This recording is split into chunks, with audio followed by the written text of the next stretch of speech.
Elara thought the only thing she had to fear that night was the bitter December frost biting at her skin, but the moment a heavy hand clamped over her mouth and a gun pressed into her spine, her life as a simple nurse ended, and her descent into the criminal underworld began. But how she went from a terrified victim to the woman who brought a Mafia King to his knees next will shock you.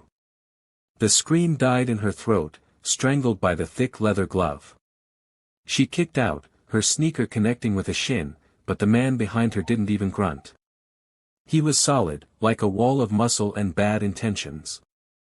"Move," a rough voice hissed in her ear, "and don't make a sound." She was shoved forward, her feet scrambling for traction on the icy pavement of the hospital parking lot. A black van idled by the curb, the side door sliding open with a menacing rattle. Terror, cold and sharp, pierced her chest. This was it. This was how she became a statistic on the 10 o'clock news. "Please," she whimpered against her hand, the word muffled and wet with tears. "I don't have money." "Get in." She was thrown into the dark cavern of the vehicle. The door slammed shut, sealing her in pitch blackness.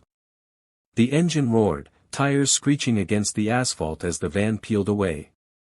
Elara scrambled backward, pressing herself against the cold metal wall, her heart hammering against her ribs like a bird trying to break free of a cage. "Stay down," a voice commanded from the front. Elara curled into a ball, shaking uncontrollably. She thought of Leo. Her little brother was sitting on their worn-out couch right now, probably wrapped in 3 blankets because they couldn't afford to turn the heat up past 60. He was waiting for her to bring home dinner. If she didn't come home, if she died tonight, who would remind him to take his heart medication? Who would fight the insurance companies? The thought made her sob, a raw, jagged sound that filled the oppressive silence of the van. The ride felt like an eternity, though it might have only been 20 minutes. Every turn, every bump in the road sent a fresh wave of nausea through her. Finally, the van slowed. Gravel crunched beneath the tires. The vehicle stopped, and the door slid open again. Cold wind rushed in, but it wasn't the stale city air she was used to.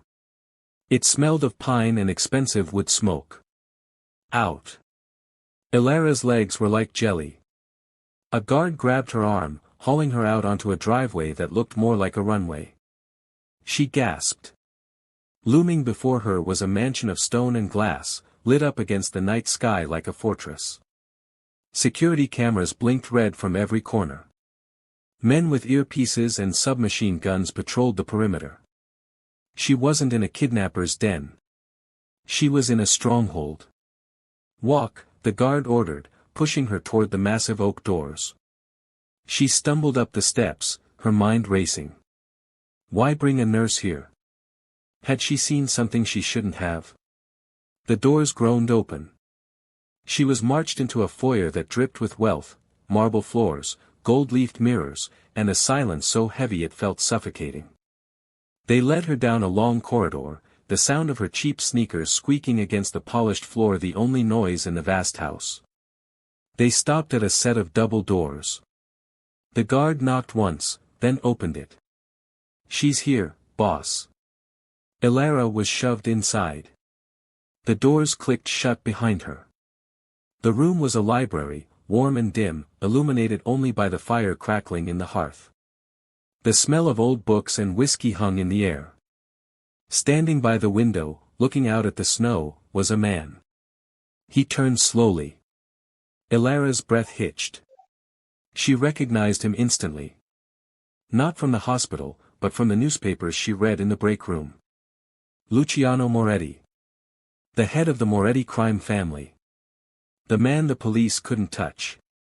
The man who supposedly ordered hits as easily as ordering dinner. He was devastatingly handsome in a terrifying way, sharp jaw, midnight black hair, and eyes the color of a stormy sea.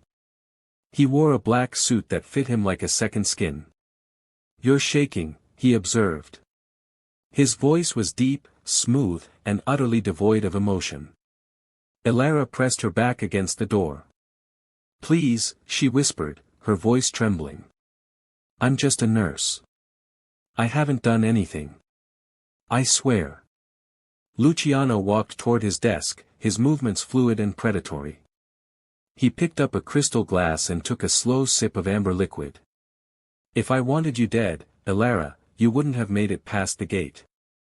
Then why am I here? She demanded, a spark of anger cutting through the fear. You kidnapped me. I retrieved you, he corrected calmly. Sit down. No. Luciano stopped. He looked at her, really looked at her, his gaze sweeping from her messy ponytail to her scuffed shoes. I said, sit down. The command whipped through the air, vibrating with such authority that Elara's knees buckled. She sank into the leather chair opposite his desk, gripping the armrests until her knuckles turned white. What do you want from me? She asked, her voice barely a whisper. Luciano set his glass down. I have a proposition. I don't do illegal things, she stammered. I won't carry drugs. I won't hurt anyone. A ghost of a smile touched his lips, cold and humorless. I have 1,000 men to do those things. I don't need a mule, Elara. I need a fiancée. The silence that followed was deafening. Elara blinked, sure she had lost her mind. Excuse me. I need a fiancé, Luciano repeated, leaning back against his desk and crossing his arms. Tomorrow is the Christmas summit. The 5 families gather to discuss territory and truces. My enemies believe I am weak because I am alone. They think I have no legacy, no future to fight for. I need to prove them wrong. So, you kidnapped a stranger to play pretend? Elara let out a hysterical laugh. You're insane. I'm not doing it. I'm going home. She stood up, her heart pounding. She expected him to pull a gun. She expected him to yell. Instead, Luciano just watched her with those icy eyes. Leo Vance, he said softly. Elara froze. The blood drained from her face. She turned back to him slowly. What did you say? Luciano picked up a file from his desk and tossed it toward her. It slid across the mahogany surface, stopping inches from her hand. Leo Vance. 19. Hypertrophic cardiomyopathy. His heart is failing. The doctors say he has 3 months, maybe less. Elara felt sick. How do you know that? I know everything, Luciano said, his voice dropping to a dangerous purr. I know you've been denied 3 loans. I know you're working double shifts and skipping meals to save money. I know that there is a surgeon in Zurich who can save him, but he demands $200,000 up front. Money you don't have. Tears blurred Elara's vision. Don't you dare talk about him. I'm the only one talking about him who can actually help him, Luciano said brutally. He walked around the desk, stopping right in front of her. He towered over her, radiating power. You give me 48 hours. You wear my ring. You attend the summit. You convince the world you are mine. And on Christmas morning, I pay for the surgery. Elara stared at him, her chest heaving. It was blackmail. It was cruel. But it was hope. And if I say no? Then you walk out that door, Luciano said, shrugging. And you go home to watch your brother die. The cruelty of it took her breath away. She hated him at that moment. She hated his wealth, his arrogance, his power. But she loved Leo more. You promise, she whispered, a tear escaping and tracking down her cheek. You promise he gets the surgery. No matter what happens. Luciano reached out. For a second, she flinched, thinking he would strike her. Instead, his thumb brushed the tear from her cheek. His skin was rough, hot against her cold face. The touch was shocking, gentle, yet possessive. A Moretti never breaks his word, he said. Do we have a deal? Elara closed her eyes. She felt like she was signing her soul away. Deal. Good, Luciano said, stepping back instantly, the intimacy vanishing. He pressed a button on his desk phone. Send the lawyer in. Lawyer? Elara wiped her face hastily. This is a business arrangement. We need a contract. The door opened, and a bespectacled man entered, placing a document on the desk. Elara felt numb as she sat back down. She read the bold print through her blurry vision. Clause 1, the engagement is binding for 48 hours. Clause 2, absolute obedience in public settings. Clause 3, no emotional attachment. Clause 3, Luciano said, tapping the paper. That is the most important one. You are here to play a role. Do not mistake this for a fairy tale. I am not a prince. I am a criminal. If you fall in love with me, or if you think you can save me, you will get hurt. Elara looked up at him, meeting his gaze with a sudden flash of defiance. Don't worry. I could never fall for a man who kidnaps nurses. Luciano's eyes narrowed slightly, a flicker of something, amusement. Respect, passing through them. Sign. She signed. Elara Vance. Welcome to the family, Luciano said darkly. He looked her up and down again, this time with a critical sneer. Now, we need to fix this. He gestured vaguely at her scrubs. You look like a disaster. I look like a woman who works for a living, Elara shot back. Tonight, you are not a worker. You are a queen, Luciano said. And my queen does not wear polyester. He clapped his hands. The doors swung open again, and a team of stylists swarmed in, carrying garment bags and makeup cases. Take her, Luciano ordered, turning his back on her to pour another drink. Make her unrecognizable. As the women surrounded her, pulling her toward the door, Elara looked back at Luciano one last time. He stood alone in the center of his empire, isolated, cold, and dangerous. She realized with a shiver that for the next 2 days, she wasn't just pretending to be his fiancée. She was his shield. And she had a terrifying feeling that the bullets were already flying. Wait, she called out. Luciano paused, glancing over his shoulder. Why me? She asked, the question that had been burning in her mind. You could have hired an actress. A model. Why a nurse? Luciano turned fully. The firelight cast long shadows across his face. Because, he said quietly, when you looked at me just now, and that night in the hospital, you didn't look at the money. You didn't look at the power. You looked at the man. And that is the only thing my enemies will fear, a woman who loves the man, not the monster. He turned away. Get her out of here. Elara was ushered out, her heart pounding a frantic rhythm against her ribs. She was terrified. She was trapped. But as she walked down the hall, she touched her cheek where his thumb had brushed it. It still burned. What she didn't know was that in the shadows of the hallway, a man was watching her leave, a man who wasn't one of Luciano's guards. He pulled out a phone and typed a message. She's here. The weakness has arrived. If you want to know who the traitor is inside the mansion, make sure you subscribe and hit the like button right now, because the betrayal coming up is going to leave you speechless. Elara was led into a dressing room that was larger than her entire apartment. Mirrors lined every wall. The head stylist, a woman with severe glasses named Marco, spun Elara around. Tragic, Marco muttered, lifting a lock of Elara's frizzy hair. But the bone structure. It is good. We can work with this. I don't want to be worked with, Elara mumbled. You signed the paper, cara mia, Marco said, unzipping a garment bag. Now you belong to the boss. And the boss demands perfection. She pulled out a dress. It was emerald green silk, strapless, with a slit that went dangerously high.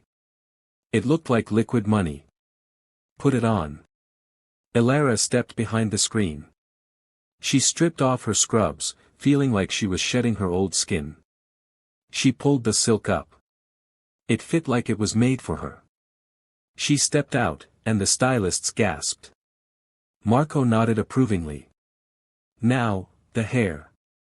For the next hour, Elara was poked, prodded, painted, and polished. When they finally spun the chair around to face the mirror, Elara gasped. The woman staring back wasn't the tired nurse who worried about electric bills. She was stunning. Her hair fell in glossy, dark waves. Her eyes were smoky and mysterious. Her lips were painted a deep, blood red. She looked dangerous. She looked like she belonged to a Mafia King. He is waiting, Marco said. Elara stood up. Her legs were trembling in the stiletto heels, but she forced herself to walk tall. She had to do this. For Leo. She walked back down the grand staircase. Luciano was waiting at the bottom. He was checking his watch, looking impatient. Is she ready? We are wasting. He looked up. And he stopped. The air left the room. Luciano froze, his eyes locking onto her. He didn't blink. He didn't breathe. For a split second, the cold, ruthless mask slipped, and Elara saw something else in his eyes, hunger. Raw, undeniable hunger. He watched her descend, step by step, the green silk flowing around her legs like water. When she reached the bottom, she stopped in front of him. Well, she challenged, her voice shaky but chin held high. Do I pass? Luciano cleared his throat, the sound rough. He stepped closer, his gaze darkening. He reached out and took her hand, bringing it to his lips. He didn't kiss the skin, he just hovered there, his breath warm on her knuckles. You'll do, he whispered, his voice thick. God help us both, you'll do. But as he stared at her, the lights in the mansion suddenly flickered. A security alarm began to wail in the distance. Luciano's head snapped up. His grip on her hand tightened until it hurt. Stay behind me, he roared, pulling a gun from his jacket in one fluid motion. What's happening? Elara screamed. We have a breach, Luciano snarled, pushing her toward the wall. Someone knows you're here. The wailing alarm cut through the mansion like a scream, but it was Luciano's body pressing Elara against the cold marble wall that stopped her heart. He was a solid wall of muscle, shielding her completely, his gun trained on the grand entrance. For 10 agonizing seconds, the only sound was Elara's ragged breathing and the distant shouting of guards. Clear. It's clear, a voice shouted from the upper landing. Luciano didn't move. He stayed pressed against her, his chest heaving slightly against hers. Elara could smell the gunpowder on his hands and the intoxicating scent of sandalwood rising from his skin. She looked up, trembling, and found his face inches from hers. The ruthless killer was gone, in his place was a man terrified of losing something he had just acquired. What was that? She gasped, her hands instinctively clutching the lapels of his suit. Luciano pulled back slowly, holstering his weapon, though the tension didn't leave his shoulders. A guard rushed up to them, breathless. Boss, it was a drone. Paparazzi, maybe. Or a scout. We shot it down. Luciano's jaw tightened. He adjusted his cuffs, the mask of indifference sliding back into place. Clean it up. And double the perimeter. If a snowbird so much as sneezes near this house, I want to know about it. He turned back to Elara.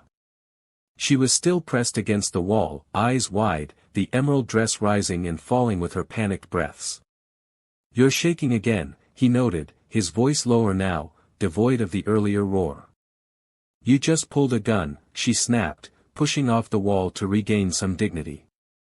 I'm a nurse, Luciano. I deal with sick kids, not armed assaults. In my world, they are the same thing, he said grimly. Unexpected tragedies waiting to happen. He stepped closer, reaching out. Elara flinched, but he only took her chin in his hand, tilting her face up to the light. Fix your lipstick.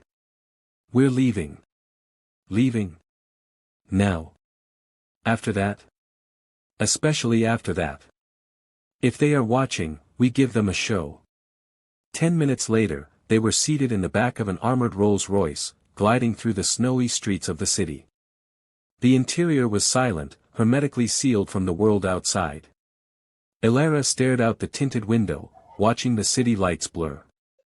She felt ridiculous in the expensive gown, sitting next to a man who could buy the hospital she worked in with pocket change. "We need a story," Luciano said, breaking the silence.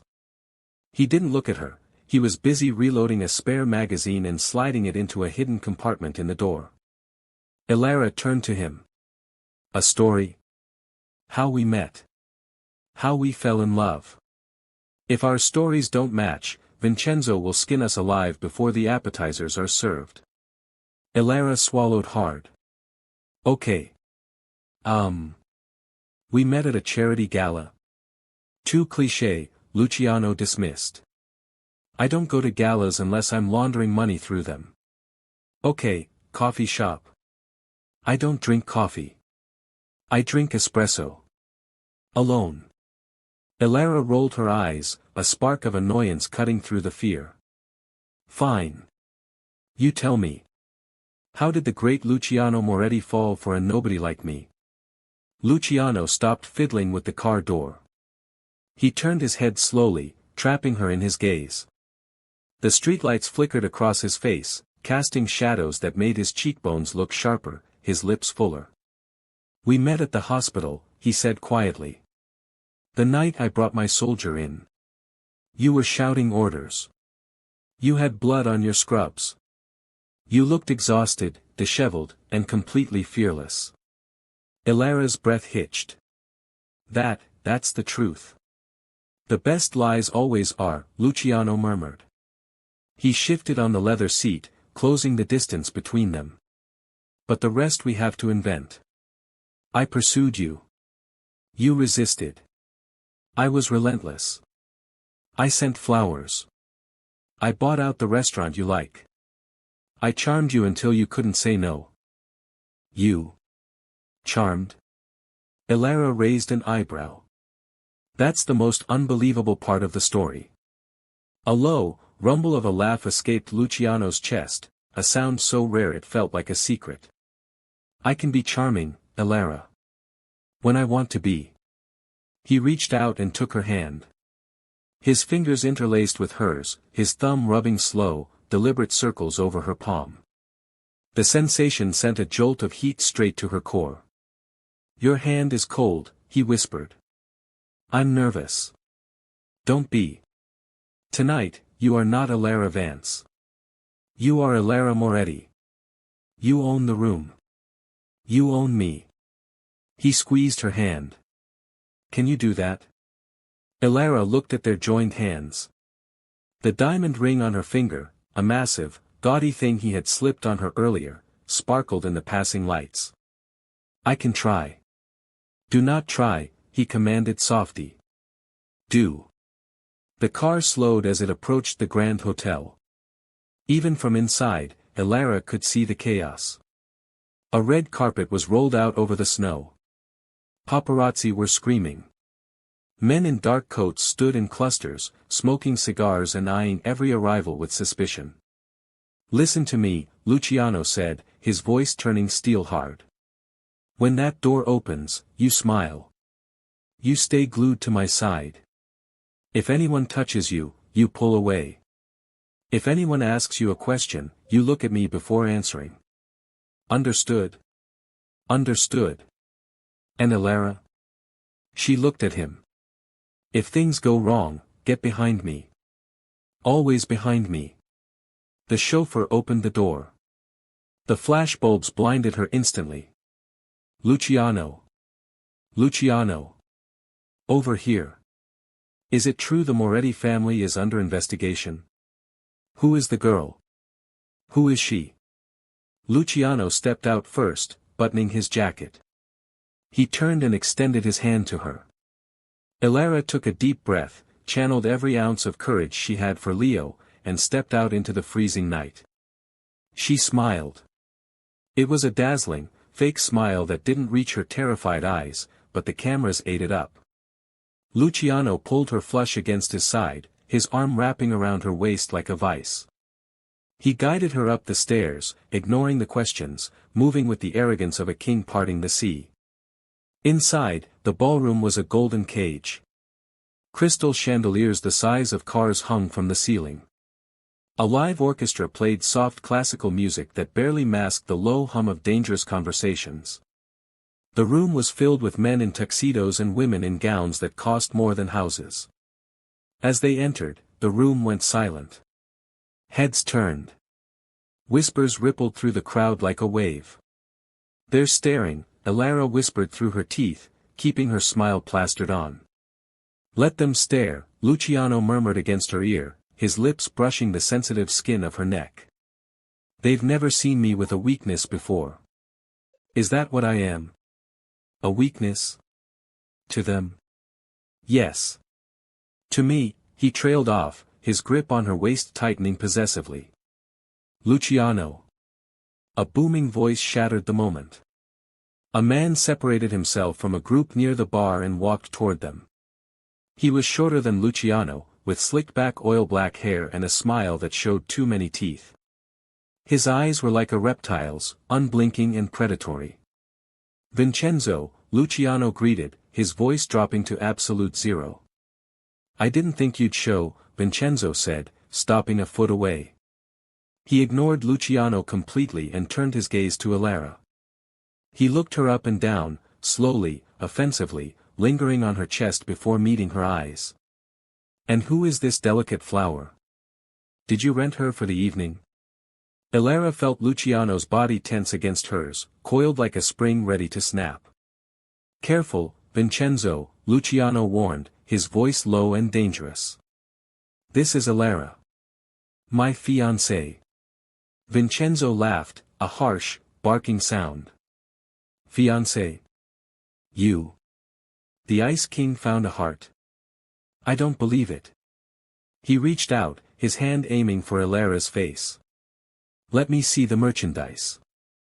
Before Elara could recoil, Vincenzo's clammy fingers brushed her cheek. The reaction was instantaneous. Luciano's hand shot out, grabbing Vincenzo's wrist in a grip that looked bone-shattering. He twisted it away from Elara's face, stepping in front of her to break the line of sight. The music in the room seemed to stop. Every guard in the vicinity put a hand inside their jacket. "Touch her again," Luciano whispered, loud enough for the nearby tables to hear, "and you'll lose the hand." Vincenzo's smile faltered, replaced by a flash of pure hatred. He yanked his wrist free, rubbing the red marks Luciano's fingers had left. "Touchy, aren't we?" Vincenzo sneered. "Just checking if she's real. She looks fragile. Be a shame if she broke before Christmas." "She is stronger than you look," Luciano said. "Now, excuse us. The air in this corner smells like garbage." He placed a hand on the small of Elara's back and guided her away, leaving Vincenzo fuming in their wake. As they walked toward the dance floor, Elara's legs were shaking so bad she thought she might fall. "You okay?" Luciano asked, not looking at her, scanning the room for threats. He looked at me like I was food," Elara shuddered. "He is a pig," Luciano spat. "And pigs get slaughtered." He stopped in the center of the dance floor as the orchestra swelled into a waltz. He turned to her, his expression softening just a fraction. "Dance with me," he said. I don't know how to waltz," Elara admitted, panic rising again. "Follow my lead," Luciano said, pulling her close, chest to chest, hip to hip.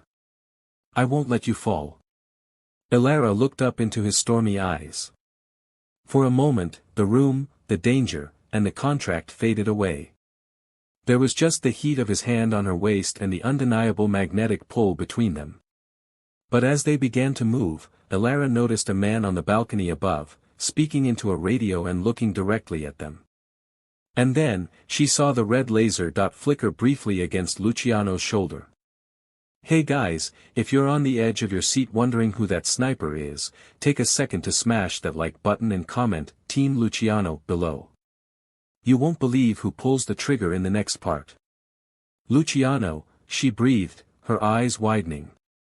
Smile, Elara, he commanded, spinning her around so her back was to the danger, shielding her again. Don't let them see you bleed. But there's. I know, he whispered, his lips grazing her ear.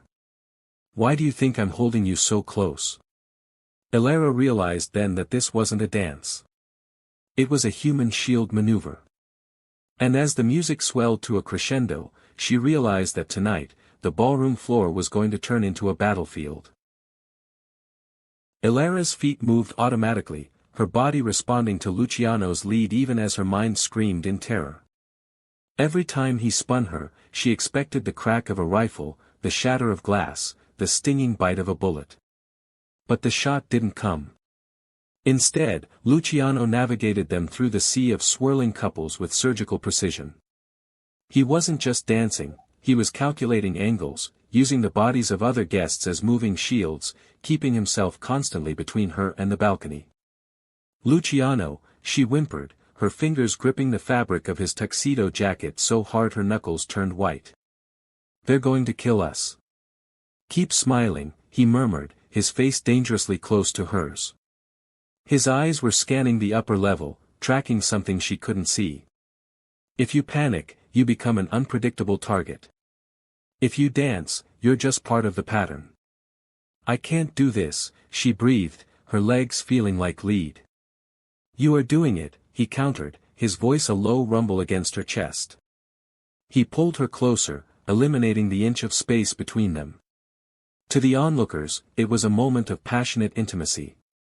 To Elara, it was a fortress. Look at me. Only at me. She forced her eyes to lock onto his. In the chaos, his slate-gray eyes were the only steady thing in the world. They burned with a fierce, protective intensity that made her breath hitch. For the first time, she didn't see the mob boss. She saw a man who was literally using his own body to block a bullet for her. Why? She asked, the question slipping out before she could stop it. Why risk yourself? I'm just a contract. Luciano spun her again, a slow, dipping motion that made the diamonds on her neck catch the light. He held her there for a beat longer than necessary. Because you're under my protection, he whispered, his lips grazing her temple. And nobody touches what is mine. Not even for a contract.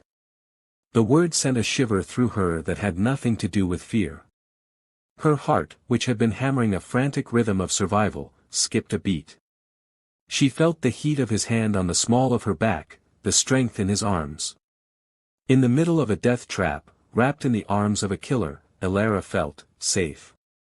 It was a terrifying realization.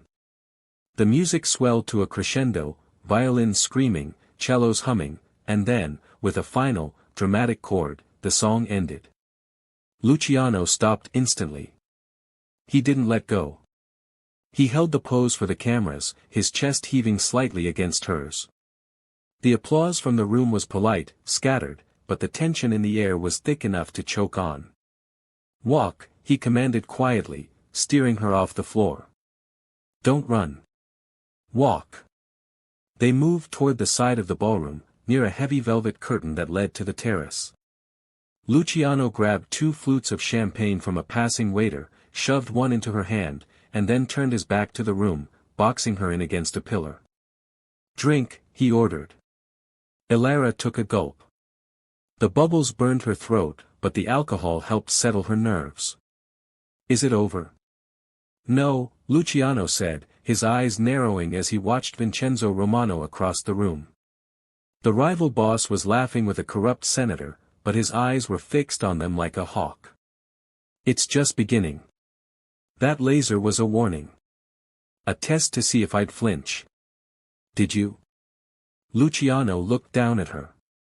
He reached out, tucking a loose strand of dark hair behind her ear.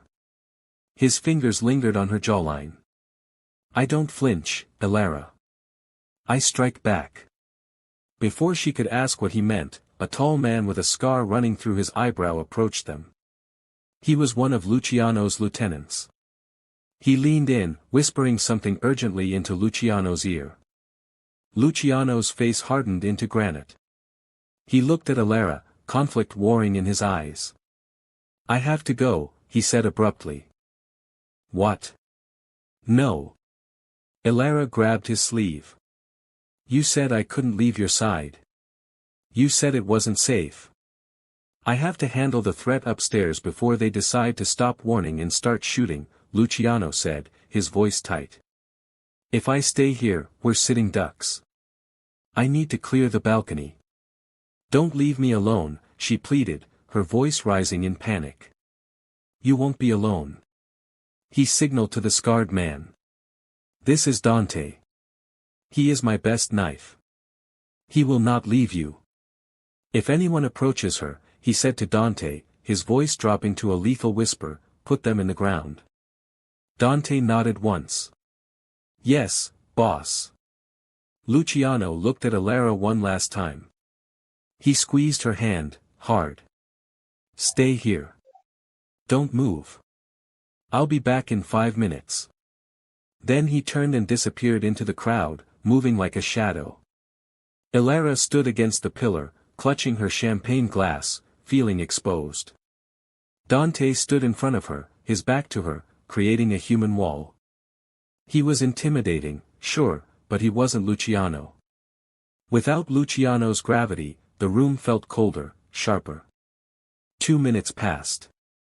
Elara's eyes darted around the room. She saw women in sparkling dresses gossiping behind fans, men shaking hands with blood on them. It was a grotesque masquerade. Suddenly, a waiter stumbled into Dante, spilling a tray of drinks all over the lieutenant's suit. "Watch it."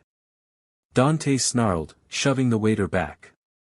"I'm so sorry, sir." "I tripped," the waiter cried, pulling out a napkin and frantically dabbing at Dante's jacket. It was a commotion. A distraction. Elara took a half-step back to avoid the splash of red wine. In that split second of separation, a hand reached out from the heavy velvet curtains behind her and yanked her backward. She didn't even have time to scream. She was pulled into a narrow service corridor, the noise of the party instantly muffled by the heavy fabric.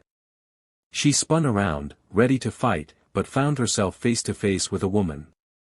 She was beautiful, blonde, and wearing a dress that looked suspiciously like the one Elara had tried on earlier. "Quiet," the woman hissed. "If you want to live, shut up." "Who are you?"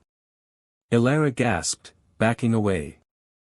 "I'm the woman who was supposed to be on his arm tonight," the blonde spat, her eyes full of jealousy and fear. "Before he picked a stray cat like you. I didn't ask for this. It doesn't matter what you asked for. You're in the middle of a war zone, honey. Vincenzo knows." Elara froze. "Knows what?" "He knows you're a fake," the woman sneered. "He knows about the brother.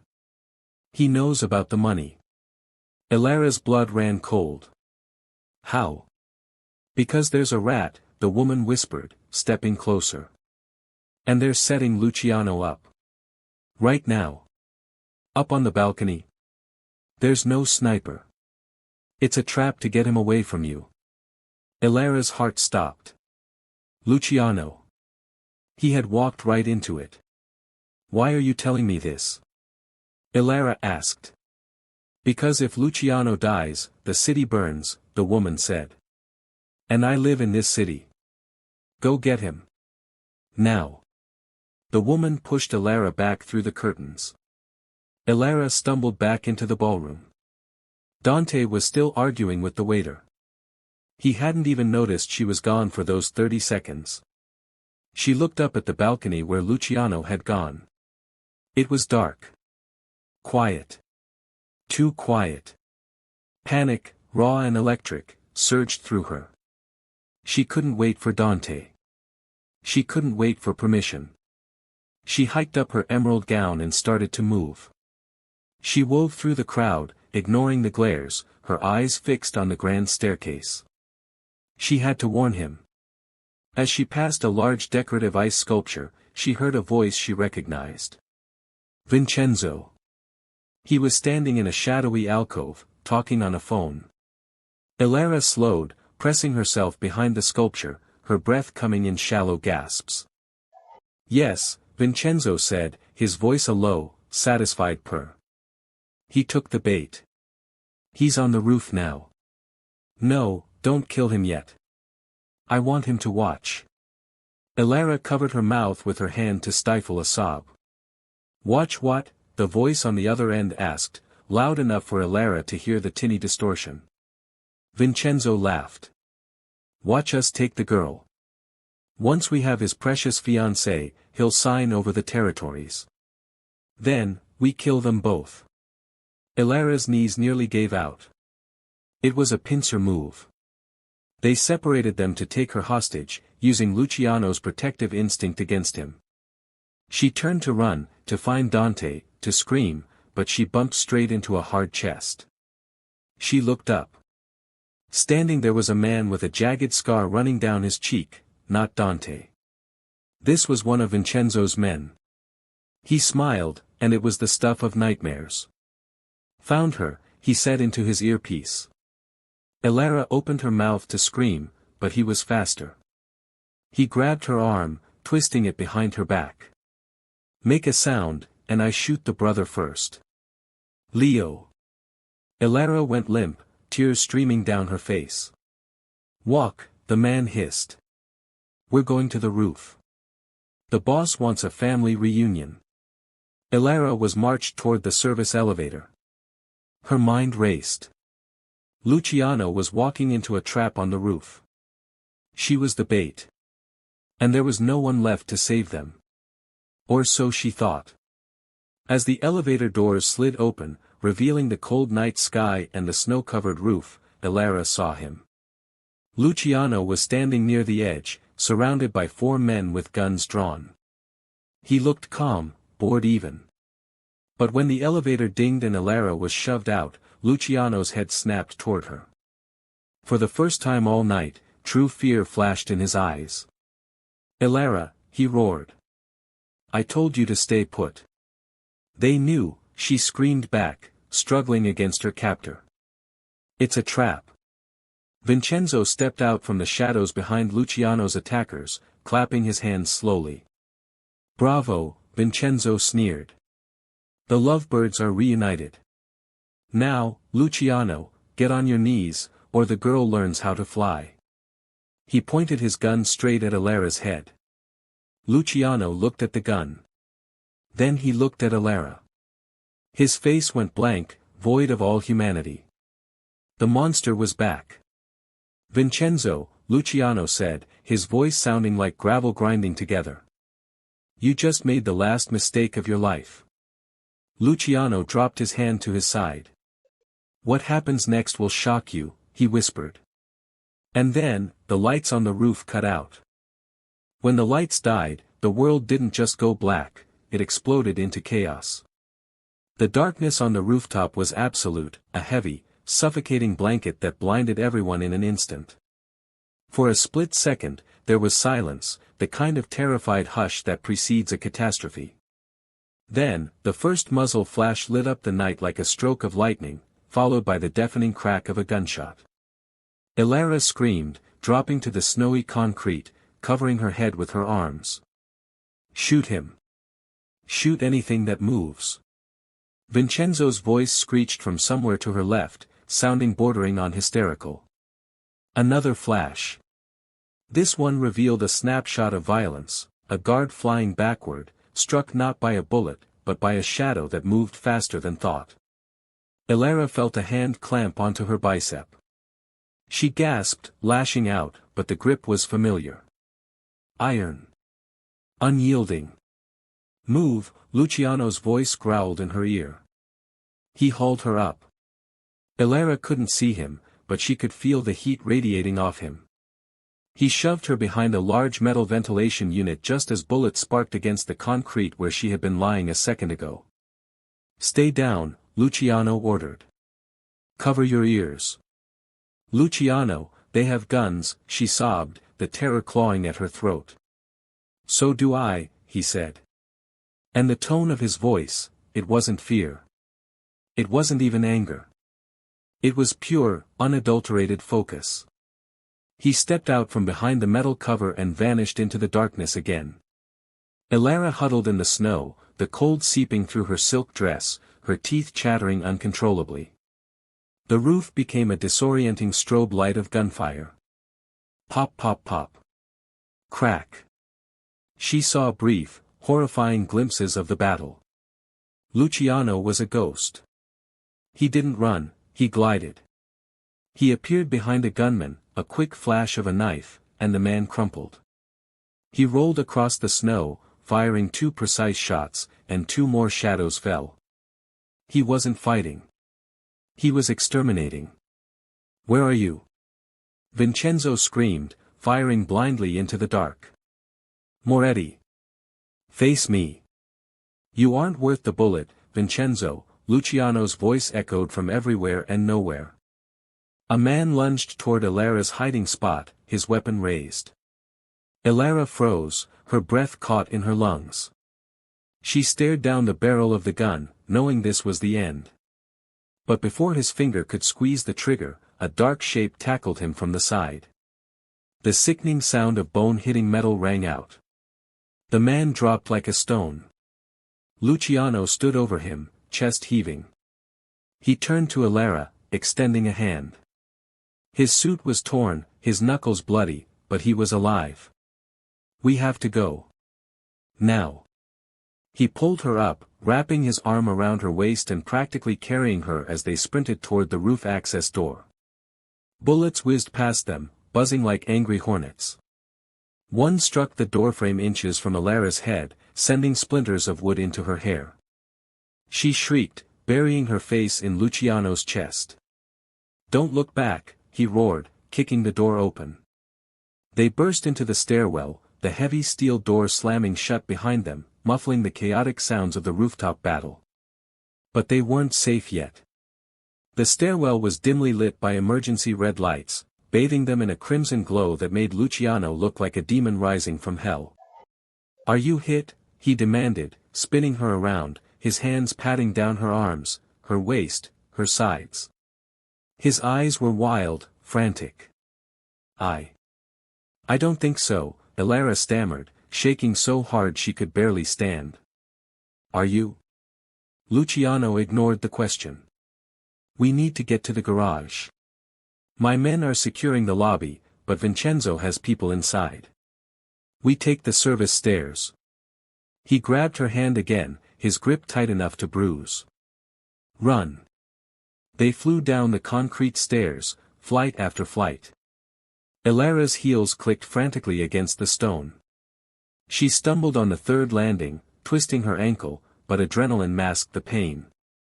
Luciano caught her before she hit the ground, swinging her up into his arms without breaking stride. Put me down. You can't run carrying me, she protested. I can run through a brick wall if I have to, he snarled, taking the steps 3 at a time. I am not losing you tonight. They burst out into the underground parking garage. It was a cavernous, echoing space filled with luxury cars. But it wasn't empty. 3 men in masks stood by Luciano's Rolls-Royce, crowbars in hand, smashing the windows. They froze as Luciano burst through the door. Luciano didn't hesitate. He set Elara down behind a concrete pillar. Count to 10, he whispered. Luciano, no. 1. He walked out into the open. 2. The men charged him. What happened next was a blur of violence that Elara would never forget. Luciano Moretti didn't just know how to shoot, he knew how to break people. He ducked a swinging crowbar, drove his fist into the first attacker's throat, and used the man's falling body to shield himself from the second attacker. He disarmed the third man with a sickening twist of the wrist.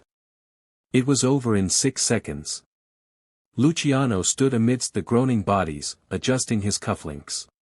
He looked at the shattered window of his car, then back at Elara peeking from behind the pillar. The car is compromised, he said, his voice flat. We take the bike. Bike? Elara asked, stepping out into the garage, her legs trembling.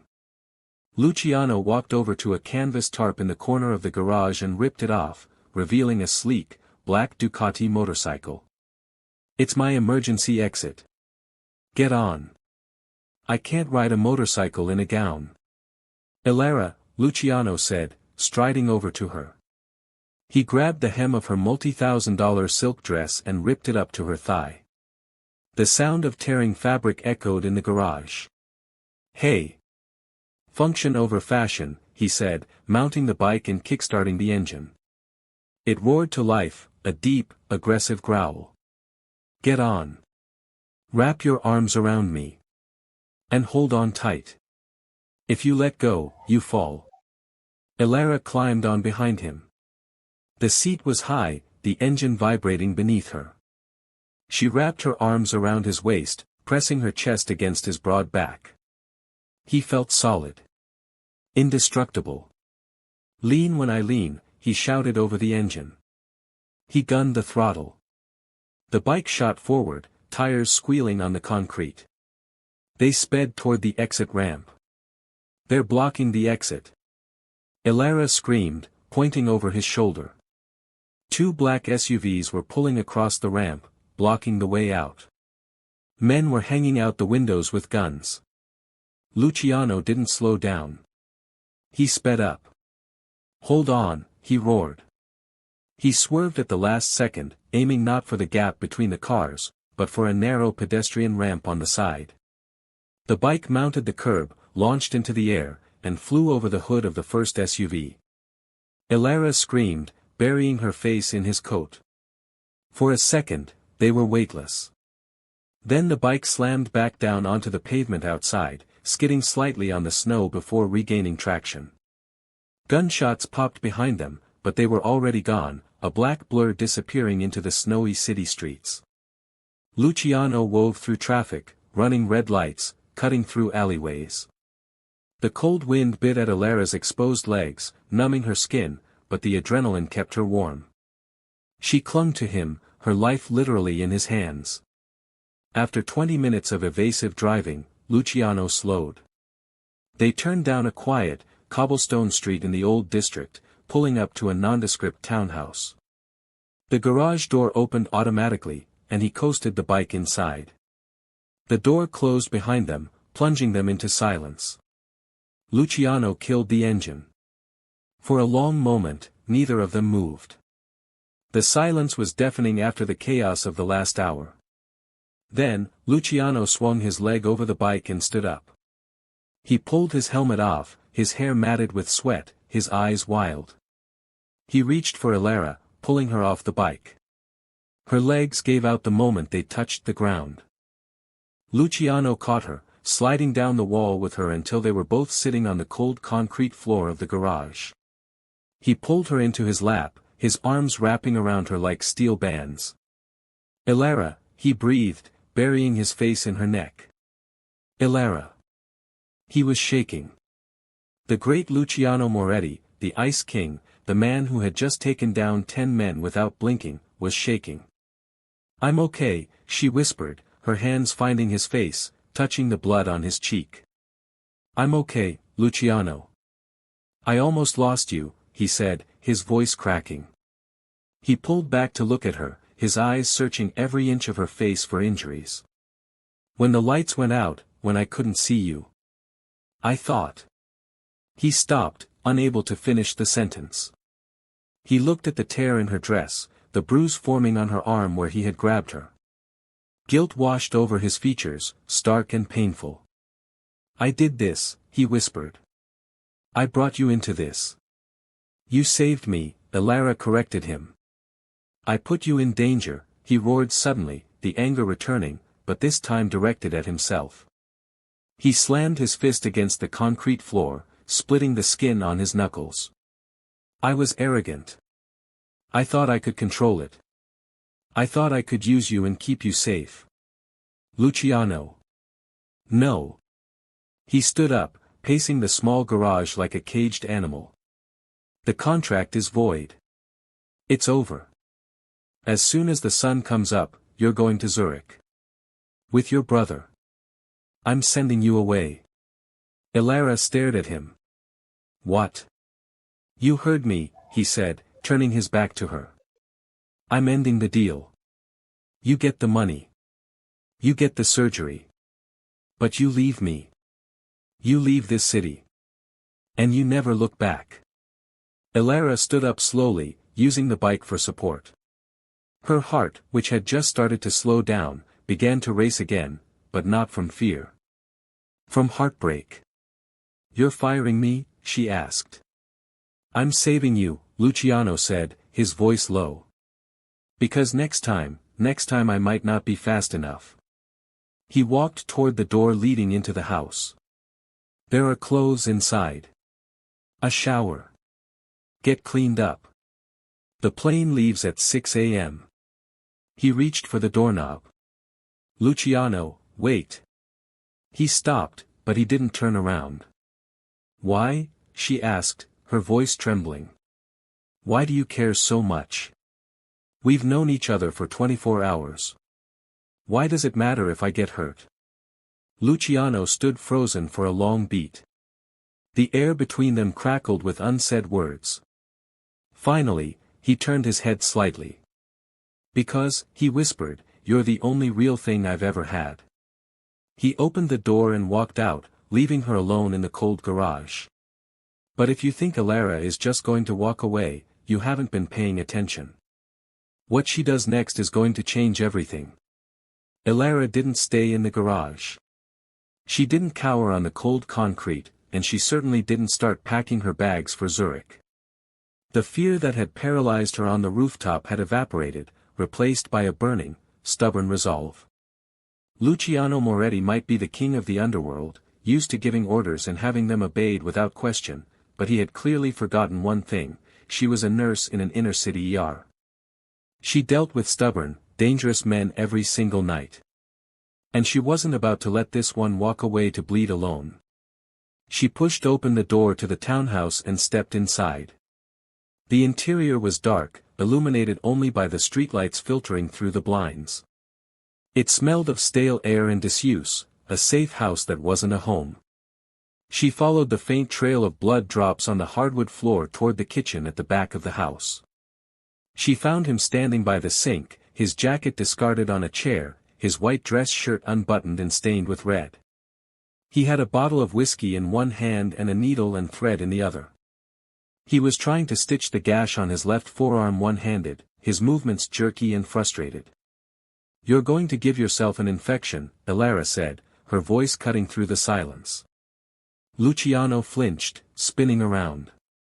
He held the needle like a weapon for a split second before recognizing her. His face hardened. I told you to shower and rest, he growled, turning back to the sink. The plane is in 4 hours. I'm not getting on the plane. Luciano slammed the whiskey bottle down on the counter. The glass clinked dangerously. This isn't a negotiation, Elara. The deal is done. You did your job. You saved my reputation. Now I am saving your life. Go. Elara walked into the kitchen. She grabbed a clean towel from the rack and snatched the whiskey bottle from his hand. Hey! Sit down, she ordered. She pointed to the wooden chair. When he didn't move, she glared at him with the same intensity she used on unruly patients. Luciano. Sit. Down. For a moment, it looked like he would argue. The air between them crackled with electricity, a battle of wills between the mob boss and the civilian. But then, the fight seemed to drain out of him. His shoulders slumped. He sat heavily in the chair, wincing as he moved his arm. Elara knelt beside him. She examined the wound. It was deep, a jagged slice from a knife or a piece of debris, but it missed the artery. Pour the alcohol on it, she instructed, threading the needle with steady hands. I was drinking that, he muttered, but he tipped the bottle over the wound. He didn't even flinch as the alcohol burned the raw flesh. He just watched her face. Elara began to stitch. Her hands, which had trembled uncontrollably in the car, were now rock steady. This was her domain. Flesh, blood, healing. Why are you doing this? Luciano asked quietly, watching her work. You should be running away from me. My brother has heart failure, Elara said, keeping her eyes on the suture. I've spent the last year watching someone I love fade away because I couldn't fix him. I couldn't save him. She tied off the first stitch and looked up, meeting his intense gray gaze. I'm not going to walk away and let you bleed out just because you have a hero complex. It's not a hero complex, Luciano said roughly. It's a death wish. You don't belong here, Elara. You saw what happened tonight. That is my life. Every day. Violence. Betrayal. Blood. I saw a man who risked his life to save a stranger, she countered. I didn't save you because you're a stranger, he whispered. The admission hung in the air, heavy and terrified. Elara froze. She tied the final knot and snipped the thread. She stood up, grabbing a bandage to wrap his arm. Then why did you save me? Luciano stood up, too. He towered over her in the small kitchen. The adrenaline of the fight had faded, leaving behind something raw and exposed. Because, he said, stepping closer, forcing her to back up until her hips hit the counter. When I looked at you on that dance floor, I didn't see a contract. I didn't see a fake fiancé. He reached out with his good hand, his thumb tracing the line of her jaw. I saw the only person in the room who wasn't trying to take something from me. Elara's breath hitched. Her heart hammered against her ribs, louder than the gunshots on the roof. Luciano, she breathed. I am a bad man, Elara, he said, his voice agonizingly soft. I have done things that would make you nightmares. I am darkness. And you are light. If you stay, I will dim your light. I will destroy you. You don't get to decide that for me, she whispered. She reached up, covering his hand on her face with her own. I'm not afraid of the dark. Luciano stared at her, his eyes searching hers for any sign of hesitation. He found none. You should be, he murmured. He turned abruptly, breaking the contact, and walked toward the sliding glass doors that led to a small balcony. He needed air. He needed to think. He needed to push her away before he did something selfish, like beg her to stay. Elara watched him go. She knew this was the moment. She could go upstairs, pack her bag, and disappear. She would have the money. Leo would live. She would be safe. But she would also be leaving the other half of her soul behind in a cold, empty townhouse. She followed him. The balcony was covered in a thin layer of snow. The city slept below them, a sprawling grid of yellow lights. It was midnight. Church bells rang in the distance, signaling Christmas morning. Luciano gripped the iron railing, the cold metal biting into his palms. He didn't turn when he heard the door slide open. It's Christmas, Elara said softly, stepping up beside him. The wind whipped her hair across her face. She was shivering in her torn dress, but she didn't hug herself. She stood tall. Merry Christmas, Luciano said bitterly. I didn't get you a gift. Unless you count a near-death experience. I don't want a gift, Elara said. She turned to face him, leaning her back against the railing. I want the truth. Luciano looked at her. The moonlight washed over her, turning her skin to porcelain. She looked like an angel who had fallen into hell and decided to redecorate. What truth? Do you want me to go? She asked. Look me in the eye and tell me you want me to leave. Tell me you want to wake up tomorrow alone. If you can say it, I'll go. Luciano opened his mouth to say the words. Go. Leave. Run. It was the smart thing to do. It was the noble thing to do. But the words died in his throat. He looked at her lips, trembling slightly from the cold. He looked at her eyes, wide and pleading. He thought about the empty mansion waiting for him. The silence. The cold. I can't, he rasped. Why? Because, he groaned, surrendering to the inevitable. Because I have spent my whole life building walls to keep people out. And you walked right through them like they weren't even there. He stepped closer, invading her space, wrapping his large coat around her shoulders to shield her from the wind. He pulled her into him, his heat seeping into her frozen bones. I don't want you to go, he confessed, his forehead resting against hers. I want you to stay. God help me, I want to keep you. Then keep me, Elara whispered. Luciano let out a low growl, a sound of pure possession.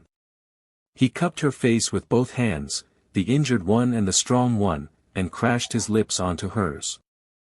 It wasn't a tentative first kiss. It was an explosion. It was desperation and relief and passion all mixed into one. Elara melted into him, her arms wrapping around his neck, pulling him closer. He tasted like whiskey and danger. The kiss deepened, becoming frantic, as if they were trying to memorize the taste of each other in case the world ended tomorrow. For a moment, on that snowy balcony, there was no mafia, no contract, no enemies. Just a man and a woman who had found sanctuary in each other. Luciano pulled back slightly, breathless, his eyes dark and dilated. If you stay, he warned, his voice rough, there is no going back. You are mine now. And I protect what is mine with everything I have. Elara looked up at him, breathless and flushed. I'm not going anywhere. Luciano kissed her again, softer this time, a promise sealed in the cold night air. But their moment of peace was shattered by the vibration of the phone in Luciano's pocket. He ignored it. It vibrated again. And again. With a groan of frustration, Luciano pulled away. I have to check. It might be Dante. He pulled the phone out. He looked at the screen. And the color drained from his face. Elara saw the change instantly. The warmth vanished, replaced by the cold, calculated look of the dawn. What? She asked, fear creeping back into her voice. What is it? Luciano turned the screen toward her. It wasn't a text. It was a picture. A picture of a hospital bed. An empty hospital bed. And underneath, a single line of text. We have the boy. Bring the girl to the docks, or the surgery is cancelled permanently. Leo. Elara's scream tore through the silent Christmas night. Elara's scream was a raw, jagged sound that seemed to shatter the stillness of the snowy night. It wasn't just a cry of fear, it was the sound of a heart breaking. She stared at the image on the phone screen, the empty hospital bed, the tangled sheets, the discarded 4-line dripping fluid onto the floor. Leo. Her gentle, sick brother who couldn't walk up a flight of stairs without losing his breath, was gone. Taken by monsters because of her. She collapsed against the railing, her legs turning to water. Get up, Luciano said. His voice was no longer the soft murmur of a lover. It was cold, hard, and terrifyingly calm. He shoved the phone back into his pocket and grabbed her arm, hauling her to her feet. They have him, Elara sobbed, her hands clutching at Luciano's shirt, smearing fresh blood from his wound onto the fabric. They're going to kill him. His heart, the stress alone will kill him. They won't kill him yet, Luciano said, dragging her back inside the house. He is leverage. You don't break your leverage until you get what you want. They want us. They want me, Luciano corrected, marching her into the hallway. He moved with a terrifying efficiency. He kicked open a closet door, revealing a heavy steel safe. He spun the dial, left, right, left. Click. He pulled out a heavy assault rifle, 2 handguns, and a Kevlar vest. Put this on, he ordered, throwing the vest at her. It was heavy, smelling of gun oil. Luciano, we can't fight an army. We have to call the police. Luciano stopped. He turned to her, his eyes blazing with a dark fire. The police? Half of them are on Vincenzo's payroll. The other half would arrive in time to draw chalk outlines around our bodies. There is no police, Elara. There is only me. He checked the chamber of the rifle. Chick. I promised you I would save him, he said, his voice dropping to a lethal whisper. I meant it. He grabbed a set of keys from a hook on the wall. The garage. Now. They ran back down to the garage, past the motorcycle, to a dusty tarp covering a sedan in the corner. Luciano ripped it off to reveal a matte black armored Audi. They scrambled inside. The engine roared to life, sounding more like a beast than a machine. As the garage door opened, Luciano turned to her. He reached over and buckled her seatbelt, his hand lingering for a second on her shoulder. Elara, he said. Whatever you see tonight, whatever I have to do, don't look away. You need to know exactly who you're in bed with. He stomped on the gas. The car shot out of the safe house, tires spinning on the ice, and sped toward the industrial district. The drive was a blur of neon lights and falling snow. Elara sat in silence, gripping the handle of the door until her fingers ached. She felt sick. Nauseous with guilt. She had signed a contract for money, thinking she could outsmart the game. Now, her brother was paying the price. It's my fault, she whispered. No, Luciano said, his eyes fixed on the road, scanning for tails. It's mine. I let my guard down. I let myself want something. And Vincenzo saw it. Where are we going? The docks. Pier 4. It's Vincenzo's territory. It's where he dumps the bodies. Elara shivered. 20 minutes later, the city skyline had faded behind them, replaced by the towering, skeletal cranes of the shipping yards. The area was desolate. Shipping containers were stacked like rusty mountains, creating a maze of shadows. The snow was falling harder now, a white curtain that reduced visibility to zero. Luciano killed the headlights. We walk from here, he said, stopping the car behind a stack of crates. They got out. The wind off the water was brutal, cutting through Elara's thin dress and the heavy vest. Luciano moved ahead of her, the rifle raised, his steps silent in the snow.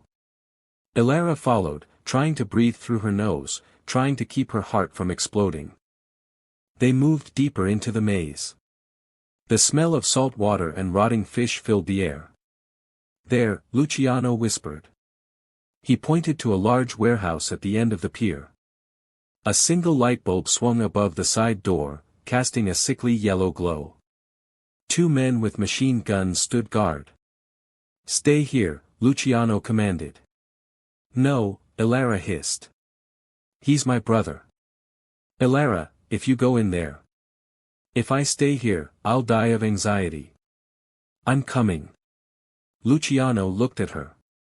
He saw the fire in her eyes, the same fire that had made him fall for her in the first place. He nodded once.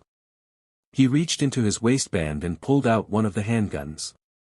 Safety is off, he said, pressing the cold metal into her palm. Point. Squeeze.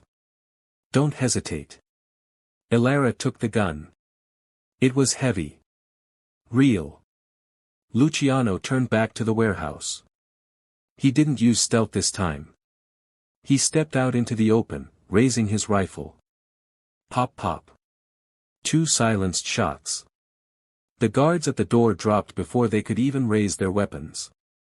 Move, Luciano ordered.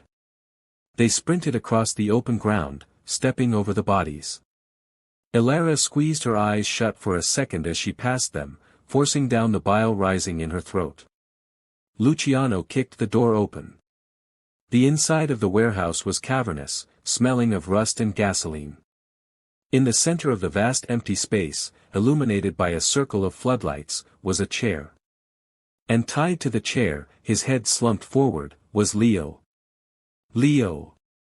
Elara screamed, sprinting forward. Elara, wait! It's a trap! Luciano roared, lunging for her. But she was already running. She reached the chair, dropping to her knees in the dirt. Leo looked pale, his skin clammy, his breathing shallow and rattling. Leo. Leo, wake up. She touched his face. He was ice cold. Elara, he mumbled, his eyes fluttering open. They were glassy, unfocused. Did you bring the money? Shoo, it's okay, I'm here, she sobbed, fumbling with the ropes. Luciano stood 10 feet back, his rifle raised, spinning in a circle, scanning the catwalks above. Show yourself, Vincenzo, he bellowed. I know you're here. Slow clapping echoed from the darkness. Touching, a voice sneered.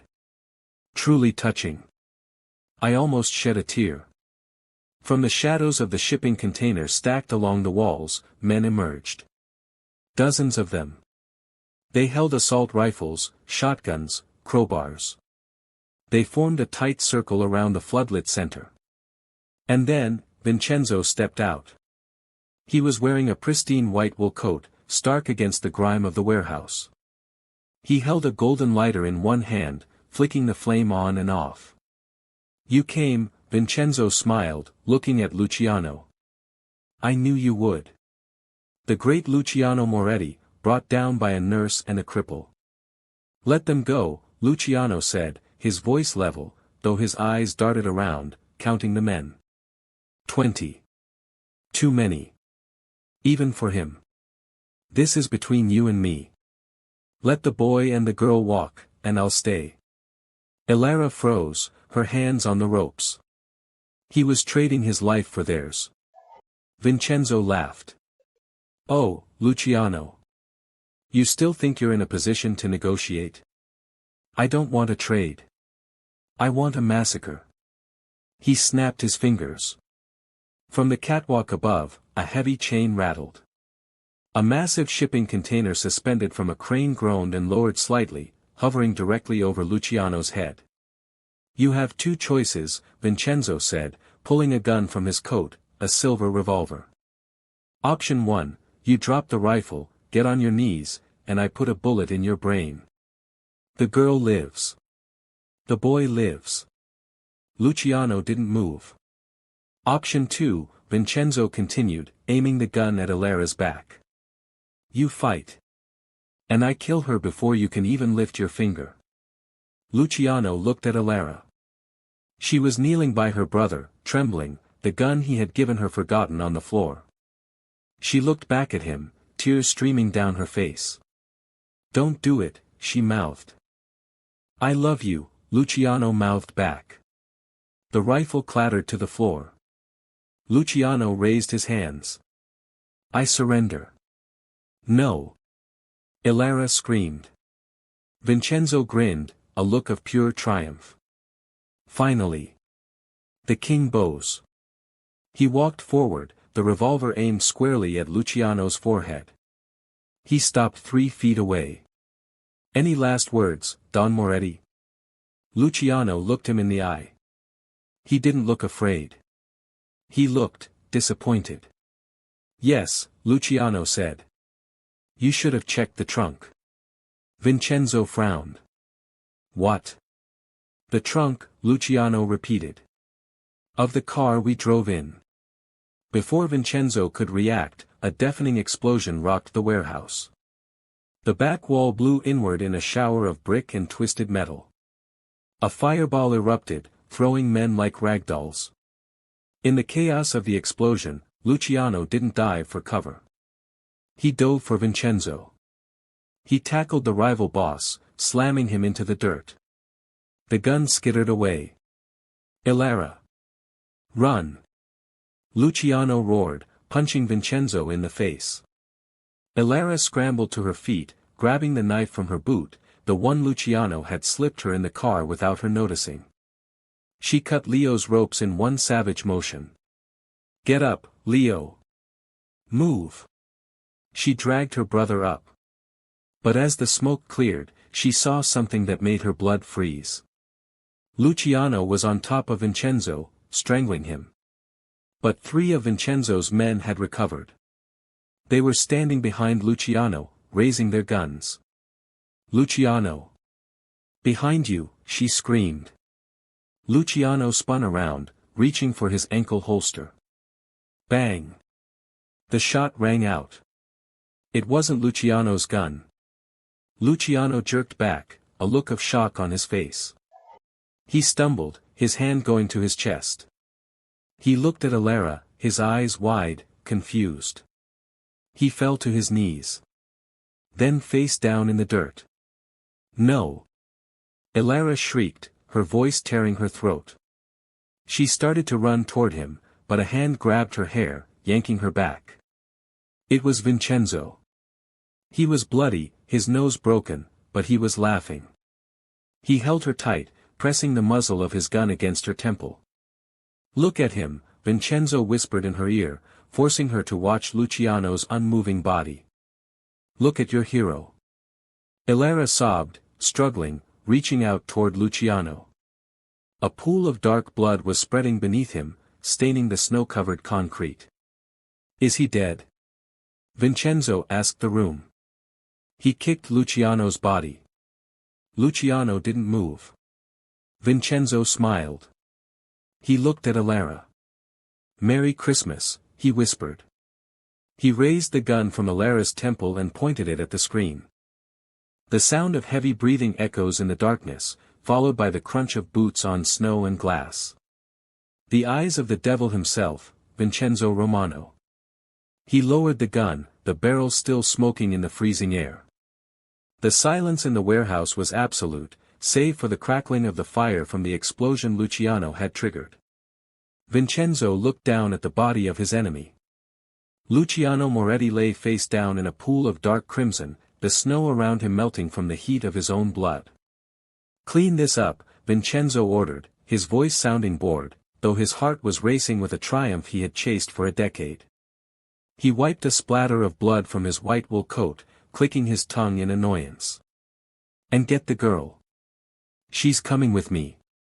Two guards grabbed Elara, who was screaming, her voice raw and broken, kicking and fighting with the ferocity of a wild animal. "Let me go. Luciano. Luciano." Vincenzo walked over to her. He didn't hit her. He didn't yell. He simply reached out and grabbed her chin, forcing her to look at him.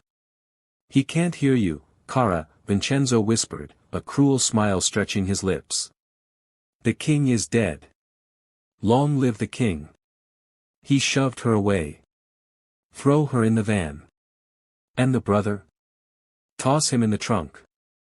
If he survives the ride, maybe I'll let him be my new pet." As Elara was dragged away, screaming Luciano's name until the heavy metal doors slammed shut, Vincenzo turned back to the warehouse. He walked over to the spot where Luciano had fallen. He nudged the body with his polished Italian leather shoe. "You always were too sentimental, Luciano," Vincenzo muttered to the corpse. "That was your weakness. You thought love was a shield. But love is just a target painted on your chest." He laughed, a low, hollow sound. He turned to walk away, pulling out his phone to call the other families and declare his victory. But he missed something. As Vincenzo walked out into the snowy night, the camera pans down slowly. Down to the bloody snow. Down to Luciano's hand. His index finger twitched. Just once. Flashback, 2 hours earlier. Luciano stands by the trunk of the matte black Audi. He looks tired, his shirt stained, his eyes heavy. But he is moving with purpose. He opens the trunk. Inside, hidden beneath the spare tire well, are blocks of C4 plastic explosive. He wires them carefully, his hands steady despite the pain in his arm. He connects a remote detonator to the cluster. He isn't planning an escape. He is planning a funeral. He pulls out his phone and types a message to Dante, his lieutenant. "Luciano, I'm going to the docks. It's a trap. I'm taking the girl." "Dante, boss, that's suicide. Let me bring the boys." "Luciano, no. If you come, they kill the brother. This has to be me. Only me. He pauses, looking at the explosives. He knows the odds. He knows he probably won't walk out of that warehouse. Luciano, Dante, listen to me closely. I'm rigging the car. If things go south, I'm taking them all with me. Dante, and the girl? Luciano looks up at the door leading to the kitchen, where Elara is waiting for him. A look of profound sadness crosses his face. Luciano, if I die, you find her. You protect her. You burn the city to the ground until she is safe. He hits send. He closes the trunk. He walks back into the house, putting on the mask of the invincible Don, ready to lie to the woman he loves one last time to save her life. Present day. The warehouse. The fire is dying down. The police sirens are wailing in the distance, getting closer. The snow continues to fall on Luciano's body. Suddenly, a shadow falls over him. It isn't the police. It isn't Vincenzo. A pair of black combat boots stops next to his head. A gloved hand reaches down and checks for a pulse at his neck. Boss, a voice whispers. It's Dante. There is a long, agonizing pause.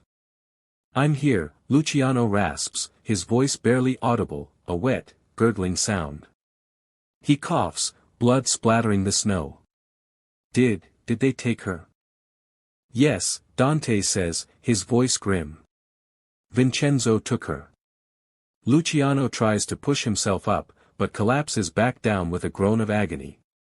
He clenches his fist, grabbing a handful of bloody snow. Good, Luciano whispers, and a terrifying light returns to his eyes, the eyes of a man who has already died and come back for revenge. Now he thinks he's won. Now he'll get sloppy. Boss, you need a hospital. No, Luciano growls, forcing himself to his knees, swaying unsteadily. I need a weapon. He looks up at Dante, his face a mask of blood and fury. Tell the families the king is dead, Luciano hissed. Let Vincenzo celebrate. Let him think he owns this city. He stands up, staggering, leaning heavily on Dante. He looks toward the direction the van took Elara. Because when I come for him, Luciano vowed, he won't see a man. He'll see a ghost. He spits blood onto the ground. And this time, I'm not bringing a contract. I'm bringing hell.